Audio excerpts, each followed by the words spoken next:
আমি আপনাদের সম্মুখে পবিত্র কালামুল্লাহ শরীফ হইতে একটি মারুফ ও মাশহুর আয়াতে কারিমা পাঠ করেছি। মনে রাখবেন, পবিত্র কুরআনুল কারীমের মধ্যে ৬৬৬৬ খানা আয়াত লিপিবদ্ধ রয়েছে। প্রত্যেকটি আয়াতের উপরে, প্রত্যেকটি সূরার উপরে, প্রত্যেকটি অক্ষরের উপরে আমাদের সকলের ঈমান অটল রয়েছে।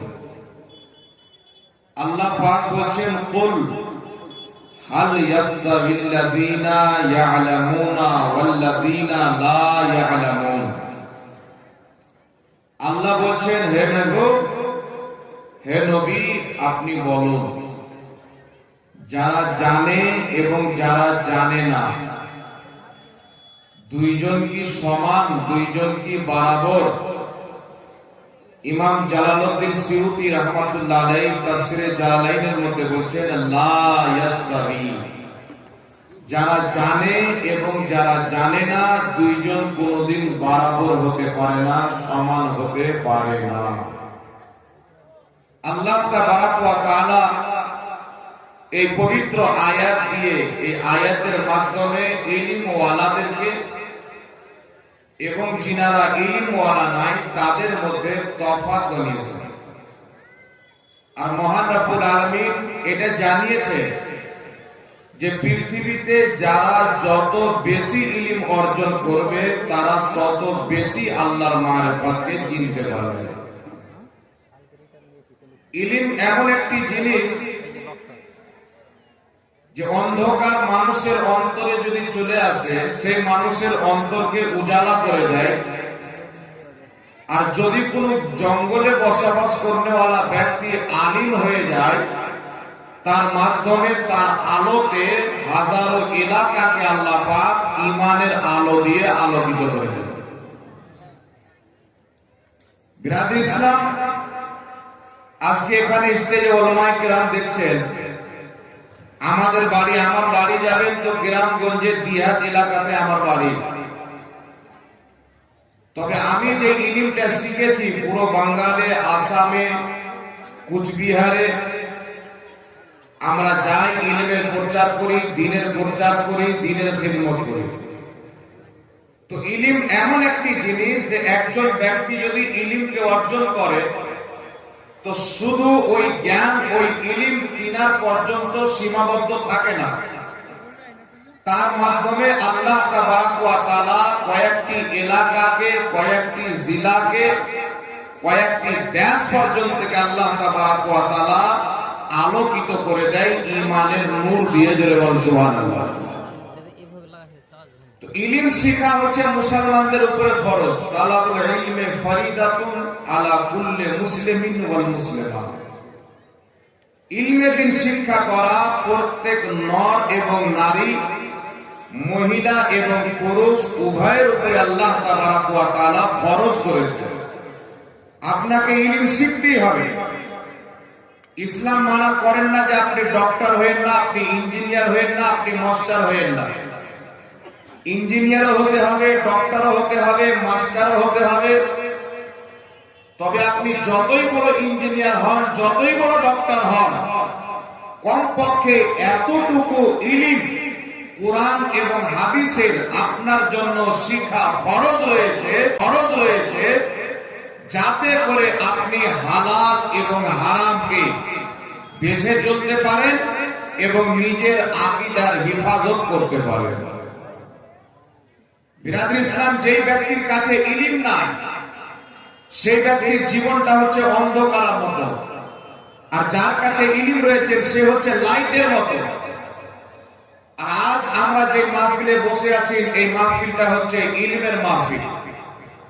এই যে মাদ্রাসা, এখান থেকে কত কত আলিম বেরিয়েছেন, বের হচ্ছে, পরবর্তীতেও বের হবে। এরা গিয়ে বিভিন্ন দেশে ইলমের প্রচার করবে, ইসলামের খিদমত করবে।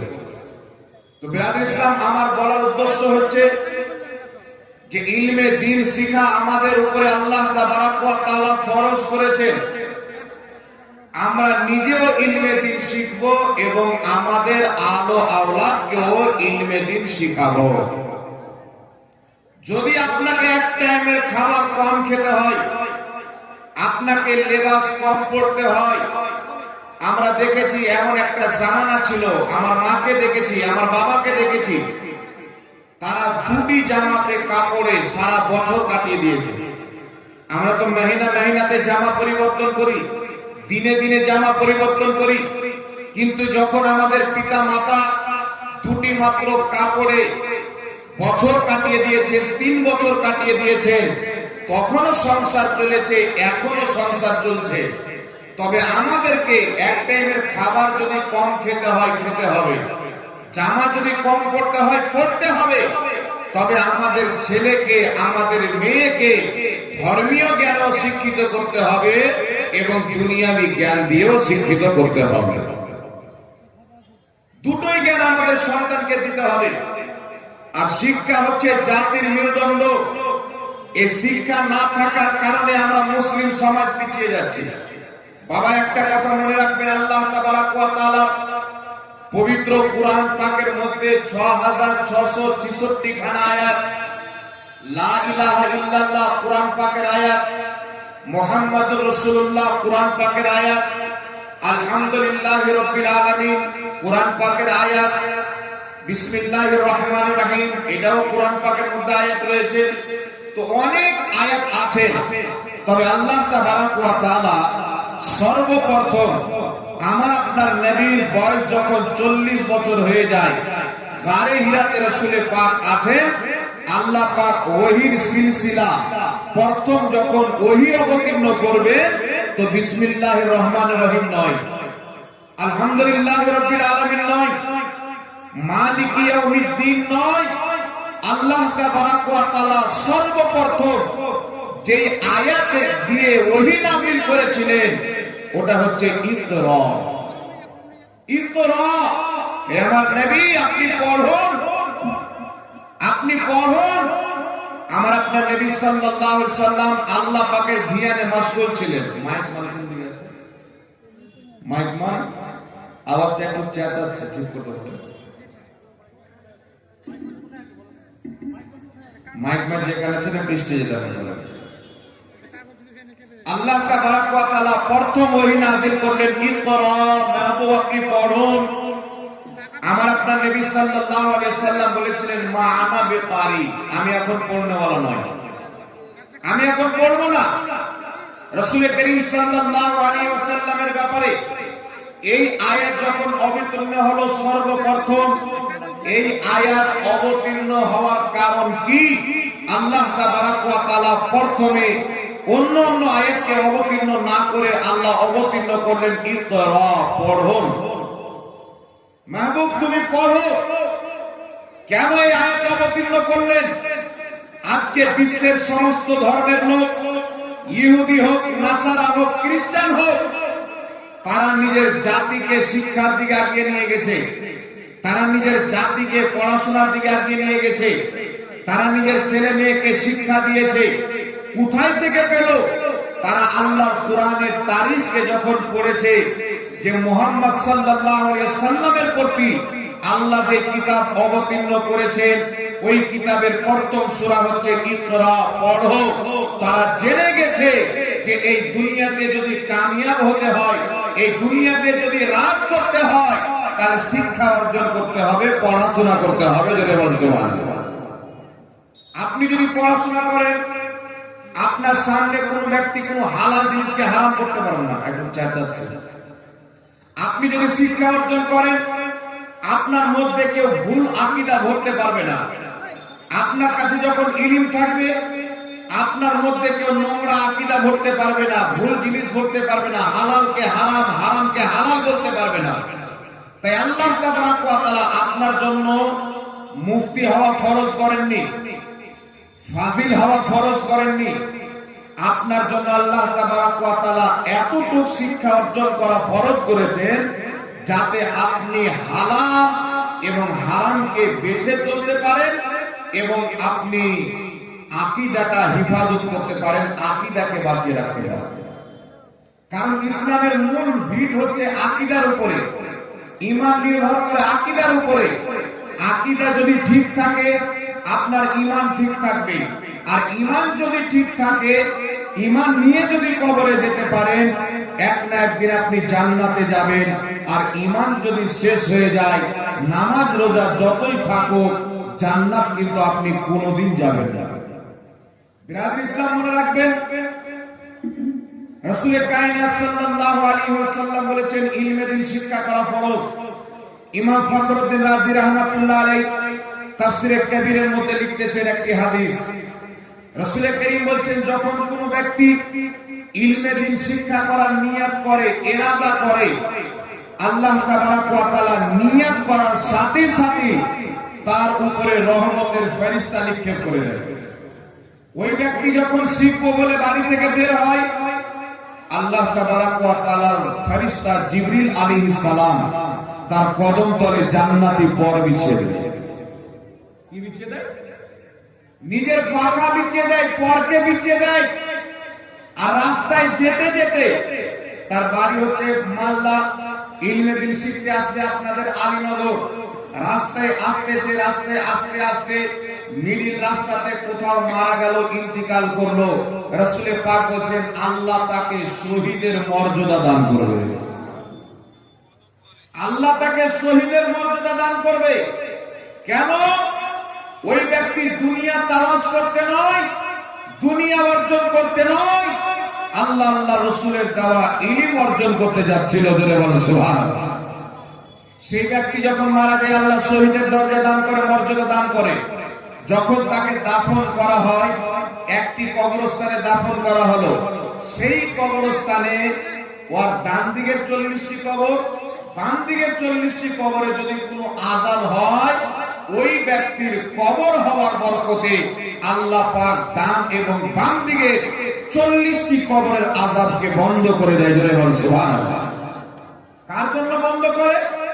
যেই ব্যক্তি ইলমে দ্বীন শিখতে যাচ্ছিল, রাস্তায় মারা গেছে, এখন পর্যন্ত মঞ্জিলে পৌঁছায়নি, মাদ্রাসায় পৌঁছায়নি, খানকাতে জালসাতে পৌঁছায়নি, যেখানে গিয়ে ইলমে দ্বীন শিক্ষা করবে, রাস্তায় মারা গেলে যদি এত ফজিলত হয়, যারা এসে ইলমে দ্বীন অর্জন করে কেউ হাফিজ হয়ে যায়, কেউ কারি হয়ে যায়, কেউ মুফতি হয়ে যায়, কেউ মুনাজির হয়ে যায়, কেউ মুহাদ্দিস হয়ে যায়, তাদের মর্যাদা কত হবে, তাদের ফজিলত কত হবে, আপনি চিন্তা করুন। তাই রাসূল পাক সাল্লাল্লাহু আলাইহি ওয়াসাল্লাম বলেন, মানুষ যদি তিনটি জিনিসের দিকে তাকায়, তো তাকালে ইবাদত হবে, সওয়াব পাবে। তিনটি জিনিস কি? রাসূল পাক বলেন, কেউ যদি আল্লাহর ঘর কাবার দিকে তাকায়, কাবার দিকে তাকানো ইবাদত। কেউ যদি পিতামাতার চেহারার দিকে তাকায়, পিতামাতার চেহারার দিকে তাকানো। কেউ যদি হক্কানি আলিমের চেহারার দিকে তাকায়, আলিম ওলামার চেহারা দেখাও ইবাদত। জোরে বলেন সুবহানাল্লাহ। এই আলিমের মর্যাদা এত কেন? তারা ইলম অর্জন করেছে, আর নিজের ইলমের মাধ্যমে এলাকাকে আলো দিচ্ছে, নিজের ইলমের মাধ্যমে এলাকাকে ঈমানের আকীদার কথা বলে তাদের ঈমান আকীদার হিফাজত করতেছে, দ্বীনে ইসলামের প্রচার ও প্রসার করতেছে। তাই আল্লাহ তাবারক ওয়া তাআলা এত মর্যাদা দিয়েছে, আপনি দান করবেন তো নেকি পাবেন, আপনি মাদ্রাসা চালাবেন তো নেকি পাবেন, কিন্তু যখন আলিম ওলামা ইলম অর্জন করে আলিম হয়ে যাবেন, তার চেহারা দেখলেই নেকি পাবেন। জোরে বলেন সুবহানাল্লাহ। রাসূল করিম সাল্লাল্লাহু আলাইহি সাল্লাম বলেন, যারা আলিম ওলামার মজলিসে বসলো, তারা যেন নবীগণের মজলিসে বসলো। কার মজলিসে বসলো? নবীগণের মজলিসে বসলো।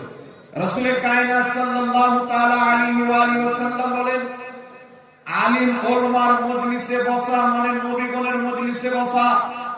কারণ যেই আলিম নবী মুস্তাফার কথা বলবে, কুরআন ও হাদিসের আলোচনা করবে, আল্লাহ আল্লাহ রাসূলের বাণী মানুষ পর্যন্ত পৌঁছে দিবে, ওই মজলিসে যারা বসে থাকবে তারা এত ফজিলতপূর্ণ যেন একজন আলিমের মজলিসে নয়, নবীগণের মজলিসে বসার ফায়দা আল্লাহ তাকে এই আলিমের মাধ্যমে দান করবে। জোরে বলেন সুবহানাল্লাহ। রাসূল কায়নাত সাল্লাল্লাহু আলাইহি ওয়াসাল্লাম দুটোরই ফজিলত বয়ান করেছেন। একজন ব্যক্তি যখন পড়াশোনা করবে, সেই ব্যক্তি মেহমানানে রাসূল, রাসূলুল্লাহ মেহমান থাকবে। আর যখন একজন ব্যক্তি পড়া কমপ্লিট করে আলিম হয়ে যাবে তখন ওই ব্যক্তি নাইবে রাসূল হয়ে যাবে। তাই আমরা যাব কোথায়? সাহাবায়ে কেরামের জামানায় মাসলা মাসাইলের প্রয়োজন পড়লে সাহাবা নবী পাকের দরবারে ছুটে যেতেন, ঈমান আকীদার প্রয়োজন পড়লে নবী মুস্তাফার দরবারে ছুটে যেতেন। তাই আমাদের সকলের কর্তব্য আমাদের জীবনের ধর্মীয় জিনিস যত রকমের মাসলা মাসাইল প্রয়োজন পড়বে ধার্মিক জিনিসে আমরা প্রত্যেকটা জিনিসে রুজু করব আলিম ওলামার দিকে, যারা জ্ঞানী আলিম। কারণ আল্লাহ তাবারাক ওয়া তাআলা বলেননি যে তোমরা যেটা জানো না, যারা জানে না তাদের কাছে জানো, নেতার কাছে জানো, মন্ত্রীর কাছে জানো। আল্লাহ বলছে তোমরা যেটা জানো না, যারা জানে তাদের কাছে জানো। একটু সুবহানাল্লাহ বলেন। তো কারা জানে? আল্লাহ তার জন্যই বলেছেন কুল হাল ইয়াস্তাবিল্লাযীনা ইয়ালামুনা ওয়াল্লাযীনা লা ইয়ালামুন। হে নবী তুমি বলো যারা জানে তারা জানে না দুইজন সমান? তো দুইজন সমান হতে পারে না, কারণ যারা জানে তারা মানুষকে জানাবে, আর যারা জানে না, যারা জানে তাদের কাছে জানবে। জোরে বল সুবহানাল্লাহ। তাই বিরাদ ইসলাম ইলমে দ্বীন আমাদেরকে শিখতে হবে। আর একটা কথা মনে রাখবেন, ইলমে দ্বীন শিখতে হবে, আলিম ওলামার ইজ্জত করতে হবে। যারা আলিম ওলামার ইজ্জত করে না, মেহমান রাসূলদেরকে ভালোবাসে না, তাদের ঘরে আল্লাহ তাবারাক ওয়া তাআলা কিন্তু আলিম পাঠায় না। আলিম ওলামার ইজ্জত কেমন করতে হবে? আপনি রাস্তাতে হুজুরকে দেখলে সালাম করলেন, যথেষ্ট হয়ে গেল না। এখন তো সিস্টেমটা উল্টো চলতেছে। মসজিদে একজন ইমাম সাহেব আছেন, ইমাম সাহেব ইমামতি করছেন, রাস্তা দিয়ে যাচ্ছেন, তো সালাম করলেন না। 10টা লোক জুয়ারি বসে আছে, যারা সকাল সন্ধ্যা তাস নিয়ে খেলে, জুয়া খেলে। ইমাম সাহেব গেলেন, সালাম করলেন না। সন্ধ্যাবেলা মার্কেটে হামলা হয়, ইমাম সাহেব ভালো নাই, সালাম দেয় না। ইমাম সাহেব ভালো নাই, মানুষ দেখলে সালাম দেয় না। ও জুয়ারি, ওকে সালাম দিল না, তাই এলাকাতে হাঙ্গামা হয়ে গেল যে আলিম মানুষ সালাম দিল না। আচ্ছা বলেন তো বাবা, ওই জুয়ারির কর্তব্য ছিল কি ছিল না যে একজন আলিম আমার চাইতে উত্তম, তো ওকে আগে সালামটা দিই? কথা মনে হয় বুঝতে পারছেন না? দরকার ছিল কি ছিল না বাবা? তো একজন আলিম আপনি যে আমাকে সালাম দিলে, তাহলে এটা দেখলেন না আপনি সালাম দিলেন না, এটা তো আপনার ভুল হলো। আর একটা কথা শুনেন, একজন আলিম আছে, বসে আছে, আলিম এসে আমাদেরকে সালাম দিল। খালি এটা চিন্তাতে থাকতে হবে না, কোনো সময় আলিম ভুলেও যেতে পারে। আপনি আসলে আলিম আসলেন, আপনি সালাম দেন, যে আগে সালাম দিবেন আল্লাহ তাকে বেশি পছন্দ করে। জোরে বলুন সুবহানাল্লাহ। সালামের পেয়ার করে রাসূল পাক সাল্লাল্লাহু আলাইহি সাল্লাম। বুখারী শরীফের হাদিস, সাহাবা বলছেন ইয়া রাসূলুল্লাহি আইয়ুল ইসলামের খায়রান, ইয়া রাসূলুল্লাহ সাল্লাল্লাহু আলাইহি সাল্লাম ইসলামের উত্তম আমল কি? নবী পাক দুটি জিনিস বলেছিলেন।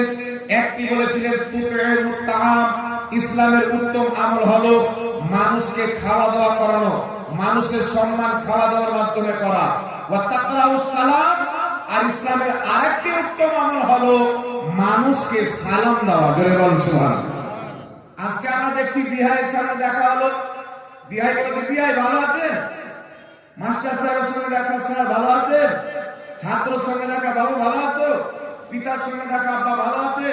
মা ভালো আছো? এইভাবে আমরা করি। কিন্তু না বাবা, আপনার বাপের সঙ্গে দেখা হোক, মায়ের সঙ্গে দেখা হোক, ছেলের সঙ্গে সাক্ষাৎ হোক, মেয়ের সঙ্গে সাক্ষাৎ হোক, আপনাকে সর্বপ্রথম দিতে হবে সালাম। কি দিতে হবে? একটু জোরে বলে, সালাম দিতে হবে। আপনি দোকানদারের কাছে মাল কিনতে যাচ্ছেন, দোকানদার মুসলমান, দোকানে ঢোকার পূর্বে আপনি তাকে সালাম দেন। আপনি রাস্তাতে চলছেন, মুসলমান দাঁড়িয়ে আছেন, তাকে সালাম দেন। আমার আপনার নবী বলেছেন ইসলামের উত্তম আমলের মধ্যে একটি আমল হলো মানুষকে সালাম দেওয়া। কি খবর পরে বলতে হবে, সালামটা আগে দিতে হবে। কথা বুঝতে পেরেছেন বাবা? এই সালাম আমাদের মধ্যে প্রচার করতে হবে। আমাদের কর্তব্য যেন আমরা জনগণকে সালাম দিই, আর জনগণের কর্তব্য আপনারা যেন আমরা আলিমদেরকে সালাম দিই। তালিবে ইলমের কর্তব্য তারা যেন গ্রামবাসীকে সালাম করুক, আর গ্রামবাসীর কর্তব্য তারা যেন মেহমান রাসূল তালিবে ইলমকে সালাম করুক। সালামের দিক দিয়ে বড় ছোট নয়। আমার নবী মুস্তাফা সাল্লাল্লাহু আলাইহি ওয়াসাল্লাম রাস্তা দিয়ে যখন চলতেন, যদি কোনো বাচ্চা দাঁড়িয়ে থাকতো, আমার নবী সেই বাচ্চাকেও সালাম দিতেন। একটু জোরে হবে সুবহানাল্লাহ। আমার নবীর চরিত্রকে পড়েন, আমার নবীর ব্যবহারকে পড়েন। আল্লাহর কসম খেয়ে বলি, এই নবী মুস্তাফার বিরোধী করনেওয়ালা, এই নবী মুস্তাফাকে খারাপ ধারণা রাখনেওয়ালা ইনার ব্যাপারে তারা যখন পড়াশোনা করেছে যে মুহাম্মদ সাল্লাল্লাহু আলাইহি সাল্লামের কোন আয়াত বের করব, ত্রুটি বের করব, তারা যখন কোরআন হাদিস পড়তে আরম্ভ করেছে, আমার আপনার নবীর ব্যবহারকে পড়ে তারা নবী মুস্তাফার উম্মত হতে, কলমা পড়তে তারা বাধ্য হয়েছে। জোরে বলুন সুবহানাল্লাহ। তো আমাদেরকে আল্লাহ তাবারাক ওয়া তাআলা কোরআন দিয়েছেন পড়ার জন্য, হাদিস দিয়েছেন পড়ার জন্য। আজকে আপনাদের গ্রামবাসীর সহযোগিতায় এই মাদ্রাসার কমিটিগণ এত বড় একটা মাদ্রাসা চালাচ্ছেন। আলিমুল্লাহ কেন? কোরআন শিক্ষার জন্য, হাদিস শিক্ষার জন্য। অনেক জায়গাতে দেখতে পাওয়া যায় মাদ্রাসা তৈরি করে দিয়েছে কিন্তু গ্রামের কোন ছেলে না। বুঝতে পারছেন? মাদ্রাসা আপনাদের আলীনগর আছে, এখানে ঝাড়খণ্ডের ছেলে আছে, বিহারের ছেলে আছে, মালদার ছেলে আছে, আসামের ছেলে আছে, বিভিন্ন জায়গার ছেলে আছে। আর যখন খুঁজতে লাগছেন তা আলীনগরের ছেলে নাই। কথা বলছেন যে আমরা চান্দা তো দিব হুজুর, কিন্তু ছেলে দিব না। এটা তো মনে করেন নাকি? তা আপনার এলাকার মাদ্রাসা যেখানকার ছেলে পড়ুক, সওয়াব তো আপনি পাবেন, নেকি তো আপনি পাবেন, বহুত বড় ইবাদতের কাজ। তবে কর্তব্য হচ্ছে আপনার এলাকাতে এত বড় মাদ্রাসা আছে, আপনি আপনার ছেলেকে আলিম বানাতে পারলেন না, আপনি আপনার বাচ্চাকে ইলমে দ্বীন শিখাতে পারলেন না। এত বড় মাদ্রাসা থাকার শর্তে কাল কিয়ামতের ময়দানে আপনি যখন আল্লাহর সামনে যাবেন, তো আল্লাহ পাকে জবাব কি দিবেন? আল্লাহ তো বলবে তোমার ছেলেকে আলিম বানানো এটা হারাম কাজ করেছে, তোমার ছেলেকে আলিম বানানো গুনার কাজে লিপ্ত হয়েছে। তো এত বড় মাদ্রাসা থাকতে তুমি কেন আলিম বানাওনি? জবাবটা দিতে পারবো বাবা? জবাব দেওয়া যাবে? আমি এই এলাকাবাসীদেরকে আবদার করব, নিজের ছেলেকে এই আলিম বানান, নিজের ছেলেকে কোরআন হাদিসও পড়ান, নিজের ছেলেকে বিজ্ঞানও বানান, ইঞ্জিনিয়ারও বানান, ডক্টরও বানান, মাস্টারও বানান। সব রকম শিক্ষা নিজের ছেলেকে দিয়ে নিজের ছেলের জীবনটাকে চাঙ্গা করে দেন। তার দুনিয়াও যেন খারাপ না হয়, তার আখিরাতও যেন খারাপ না হয়। বড় বড় ডক্টর দেখতে পাওয়া যায়। উত্তরপ্রদেশে যখন আমি পড়াশোনা করতাম, একজন ডক্টর লন্ডনে ডক্টরি করে, বাড়ি এসেছে, জুমার দিনে বসে আছে, জুমা পড়তে যাননি। আমি জিজ্ঞাসা করলাম, ডক্টর সাহেব জুমা কেন পড়তে গেলেন না? বলছে আমি যে টাইমটা জুমা পড়তে দিব, ওই টাইমটা আমি কিছু লেখালেখি করলাম, তো আমার জীবনের উন্নতি হলো, জুমা পড়ে লাভ কি হবে? এই ডক্টরের ইমানটা আছে বাবা?